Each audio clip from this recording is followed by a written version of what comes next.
Hello friends, आज मी तुमच्यासाठी घेऊन आले एक सुंदर गुलाबी रंगाचा हेल्दी आणि सॉफ्ट बीटरूट पराठा. हा पराठा आपण नाश्त्यासाठी, डब्यासाठी किंवा झटपट जेवणासाठी एकदम परफेक्ट आहे.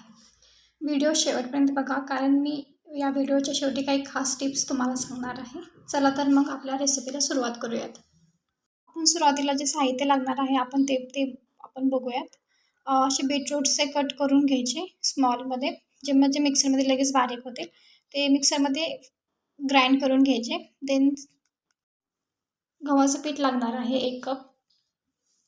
त्यानंतर आपल्याला जिरे लागणार आहे 1 टेबलस्पून. देन हिरवी मिरची 2 कट केलेल्या. देन लसणाच्या पाकळ्या, मीठ चवीनुसार मीठ आणि गरम मसाला आणि लाल तिखट हे तुम्ही ऑप्शनल आहे, ते तुम्हाला टाकायचं असेल तर तुम्ही टाकू शकता.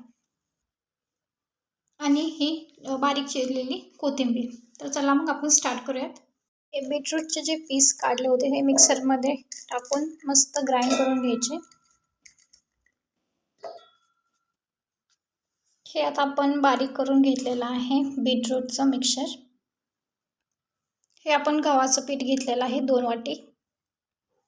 यामध्ये आपण बीटरूट ॲड केलेलं आहे, जे आपण ग्राइंड करून घेतलं होतं मिक्सरमधून. त्याच्यानंतर आपण हे लसूण ॲड करूया याच्यामध्ये.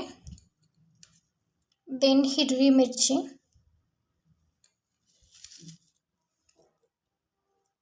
जिरे, देन कोथिंबीर आणि लास्टला गरम मसाला. गरम मसाला आपल्या आवडीनुसार जेवढा पाहिजे तेवढा टाकायचा, जास्तही नाही टाकायचा, नाही तर टेस्ट जरा बिघडते. हे लाल तिखट ऑप्शनल आहे, सो तो थोडं ॲड करू शकता तुम्ही. देन थोडं जिरे एक्स्ट्रा ॲड करते ह्याच्यामध्ये आणि आपलं चवीनुसार मीठ. हे सगळं मिश्रण एकजीव करून घ्यायचं. सुरुवातीला पाण्याचा वापर नाही करायचा जास्त.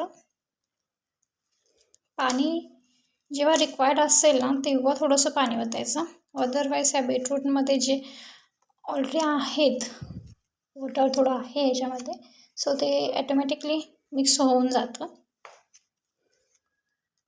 हे मस्तपैकी आपलं पीठचा डो बनवून झालेला आहे. याला 10 मिनटं असंच ठेवायचं. देन 10 ते 15 मिनटानंतर तुम्ही याचा पराठा करायला घेऊया. हे आपलं पीठ मस्तपैकी मुरलेलं आहे. सो आता याचा छोटासा एक गोळा करून घ्यायचा आणि देन आपण लाटायला सुरुवात करू. आपण एक मस्तपैकी असा छोटासा गोळा करून घेतला आहे. तर चला मग आपण आता पराठा लाटूया.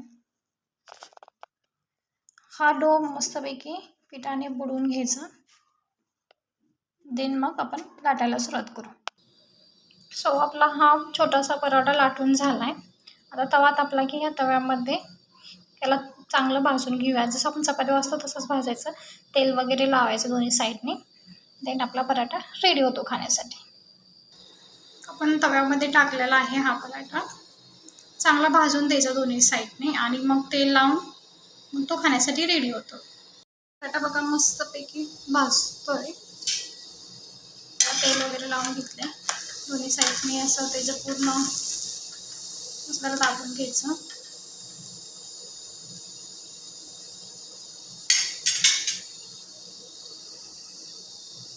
सो आपला हा आज पराठा रेडी आहे. दोन्ही साईडने मस्त भाजलेला आहे. सो तुम्ही हा दह्यासोबत खाऊ शकता किंवा कोणत्याही भाजीसोबत खाऊ शकता. छान लागतो हा पराठा. सो नक्की ट्राय करा. हे आपले पराठे रेडी झाले आहेत. बघा मस्त कसे दिसत आहेत, पिंक पिंक नुसते.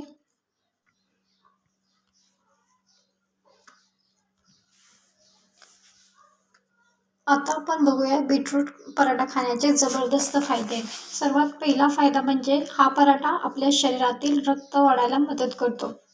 बीटमध्ये आयर्न भरपूर असतं, त्यामुळे हिमोग्लोबिन सुधारतं. दुसरं म्हणजे हा एनर्जीने भरलेला असतो. मुलांसाठी किंवा ऑफिसला जाणाऱ्यांसाठी परफेक्ट आहे. आपण तिसरा फायदा बघूया. हृदयासाठी खूप चांगला आहे. बीटमुळे ब्लड प्रेशर कंट्रोल राहायला मदत होते. देन चौथा बघायला गेलं तर पचनासाठी फायदेशीर आहे. फायबर जास्त असल्याने पोट साफ राहायला मदत होते. पाचवा ह्याचा फायदा बघाल तर त्वचेसाठी खूप छान. रक्त शुद्ध होऊन स्किन ग्लो